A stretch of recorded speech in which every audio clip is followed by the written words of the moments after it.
Hi ಎಲ್ರಿಗೂ ನಮಸ್ಕಾರ. ಇವತ್ತು ನಾವು ಬಂದಿರೋ ಸ್ಥಳ ಬಂದ್ಬಿಟ್ಟು ಕಾಳಿಯಮ್ಮ ದೇವಸ್ಥಾನ. ಇದು ಬಂದ್ಬಿಟ್ಟು ಲೊಕೇಶನ್ ಎಲ್ಲಿದೆಯಪ್ಪ ಅಂದರೆ ಹಲಸೂರಲ್ಲಿ. ಇಲ್ಲಿ ಬಂದು ಒಂದು ಕತೆ ವಿಸಿಟ್ ಮಾಡಿ. ನಿಮ್ಮ ಕಷ್ಟಗಳು, ನಿಮ್ಗೆ ಆಗಿರೋ ದೃಷ್ಟಿಗಳು ಎಲ್ಲ ಖಂಡಿತ ಎಲ್ಲ ಕ್ಲಿಯರ್ ಆಗಿಬಿಡುತ್ತೆ.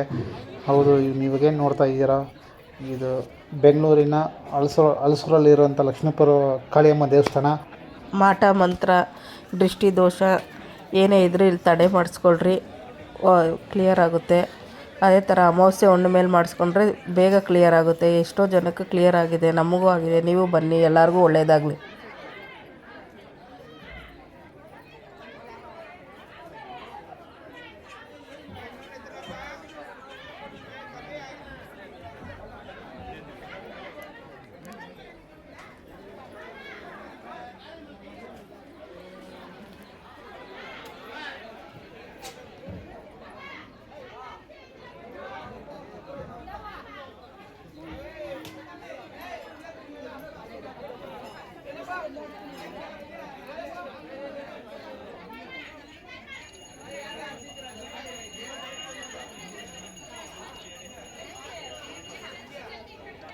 ಎಲ್ಲ ದೃಷ್ಟಿ ತಗೊತಾರೆ, ನೀವೇ ನೋಡ್ತಾ ಇದ್ದೀರಾ.